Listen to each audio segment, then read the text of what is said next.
নমস্কার বন্ধুরা, মেঘালয় ভ্রমণের আরও একটি নতুন ভিডিওতে আপনাদের স্বাগত জানাই।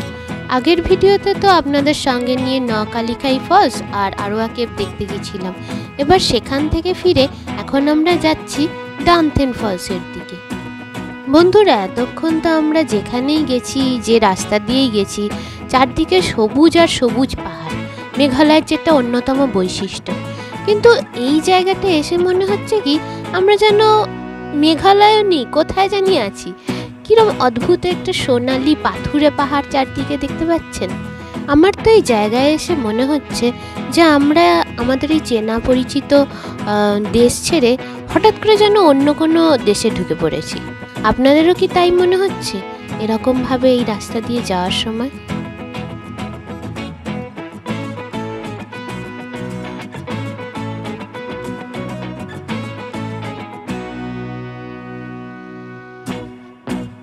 বন্ধুরা, পাশে রাখা ম্যাপটা থেকে আপনারা দেখতেই পাচ্ছেন যে আমাদের আগের স্পট ছিল নকালিকা, সেখান থেকে ওই ডানথেন ওয়াটারফলস কিন্তু খুব কাছেই। কিন্তু দেখুন এই পথটা পাহাড়ি পথ, বিভিন্ন জায়গা ঘুরে আসতে আসতে প্রায় আমাদের 40 মিনিট সময় লেগে গেল, আর দূরত্ব প্রায় 11 কিলোমিটার।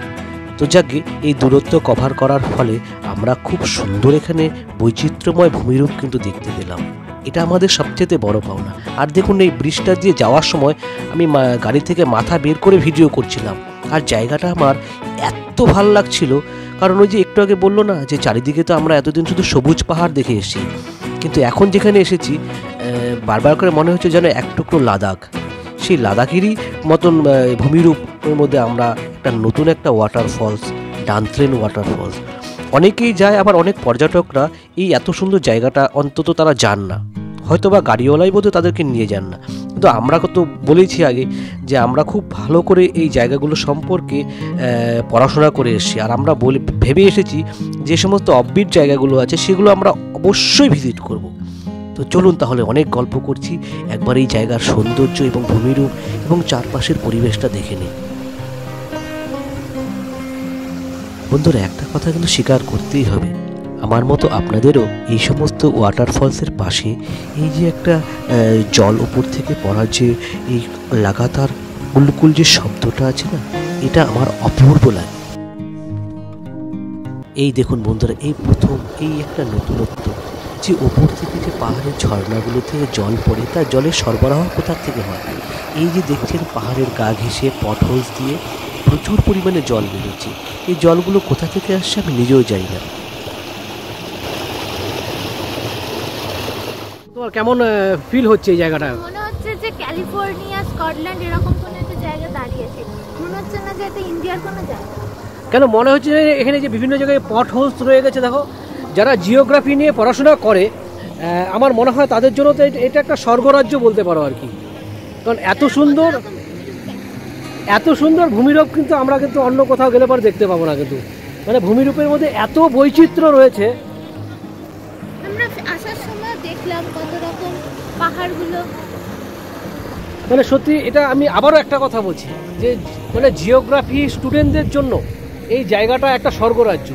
মানে তাদের যে ভূমির কতরূপ বৈচিত্র্য তারা এখানে এক জায়গাতে এলে দেখতে পাবে, এটা আপনারা ভাবতেও পারবেন না। আমরা মেঘালয়ে যখন আসলাম তখন সবুজ পাহাড় ছিল, এখানে পাহাড়গুলো কিছুটা ন্যাড়া পাহাড়, কিন্তু খুব সুন্দর লাগে। সত্যি মানে আমরা মনে হচ্ছে সত্যি কোনো বিদেশের মধ্যে রয়েছে, এরকমই মনে হচ্ছে আর কি। দিদি বলুন, কেমন লাগছে আপনার জায়গাগুলো? ভীষণ ভালো লাগছে, এত অপূর্ব অপূর্ব।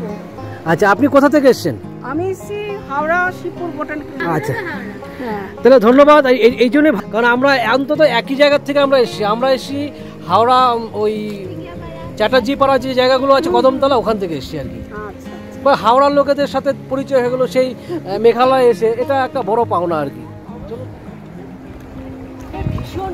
বন্ধুরা, এর আগেও আপনাদের বলেছিলাম না যে প্রকৃতির সঙ্গে যখন কোনো উপজাতীয় গল্প মিশে থাকে তখন সেই প্রকৃতির সৌন্দর্যকে আরও দ্বিগুণ যেন বাড়িয়ে দেয়।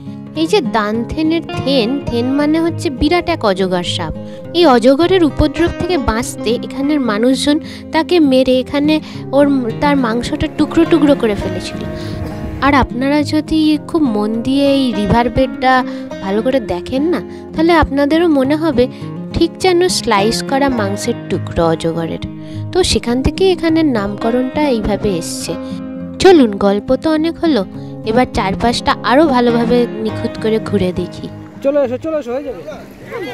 মারাত্মক জায়গা, এই সমস্ত জায়গা না মানে চোখে যা দেখছি তার বোধহয় 10% আমার ভিডিওতে দেখাতে পারছি না। আপনাদের এসে দেখতেই হবে।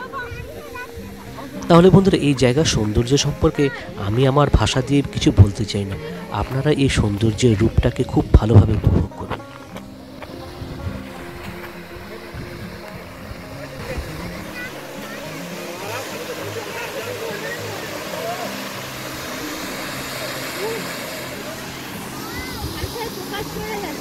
এই অপার সৌন্দর্য উপভোগ করতে করতে আমি না হারিয়ে গিয়েছিলাম যে ক্যামেরাটা ঠিক কোথায় ধরবো, কারণ আমার চোখ তখন আর ক্যামেরার দিকে ছিল না।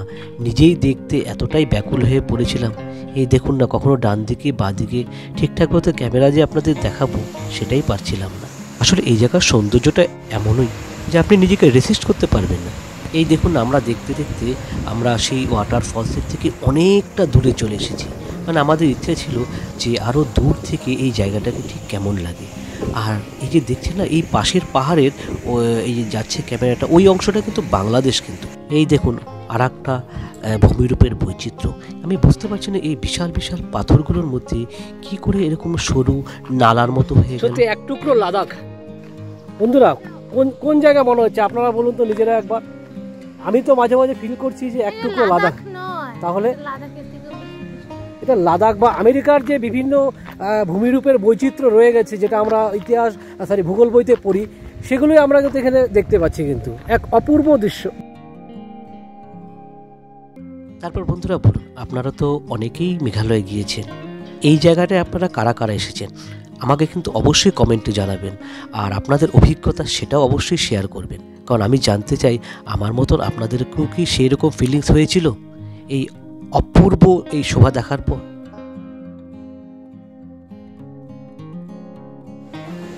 বন্ধুরা, এমন সৌন্দর্য আমাদের ভারতবর্ষের মধ্যে রয়েছে, এটা না দেখা মানে সত্যি নিজের জীবন বৃথা। আর আমি মনে করি যে জীবনে বেঁচে থাকতে গেলে আমাদের ভারতবর্ষটাকে ঘুরতে হবে বিদেশে ঘোরার আগে। আমরা বিদেশে অবশ্যই ঘুরতে যাব, কিন্তু তার আগে আমরা একবার আমাদের দেশের মধ্যে যে সমস্ত ভূমিরূপযুক্ত অঞ্চল রয়েছে সেই জায়গাগুলোকে কেমন যেন মনে হচ্ছে যে এই সমস্ত রহস্য সিনেমার যেই ধরনের প্রেক্ষাপট হয় বা যেমন ব্যাকগ্রাউন্ড দৃশ্যপট হয়, ঠিক তেমন কোনো জায়গাতে আমরা চলে এসেছি, এরকম মনে হচ্ছে আর কি।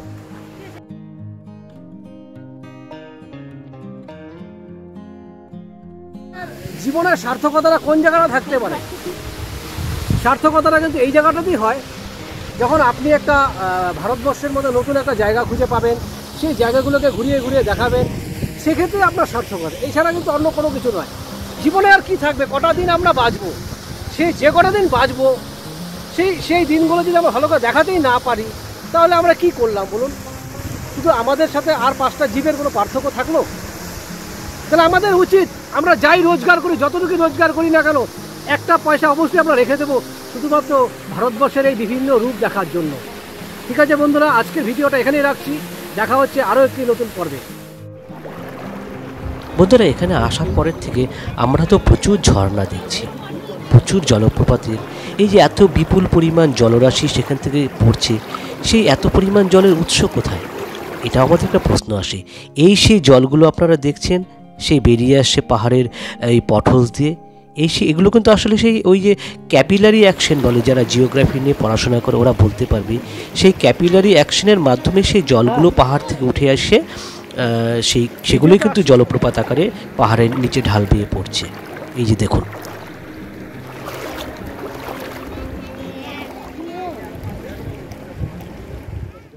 তারপর বন্ধুরা, এক অপরূপ বৈচিত্র্যময় এক প্রকারের ভূমিরূপ এবং জলপ্রপাত দেখার পর আমরা এবার চললাম আরও একটি নতুন স্পটের উদ্দেশ্যে। তাহলে আপনারা কেউ কিন্তু যাবেন না, খুব শীঘ্রই দেখা হচ্ছে আরও একটি মেঘালয়ের খুব সুন্দর নতুন একটি জায়গাতে।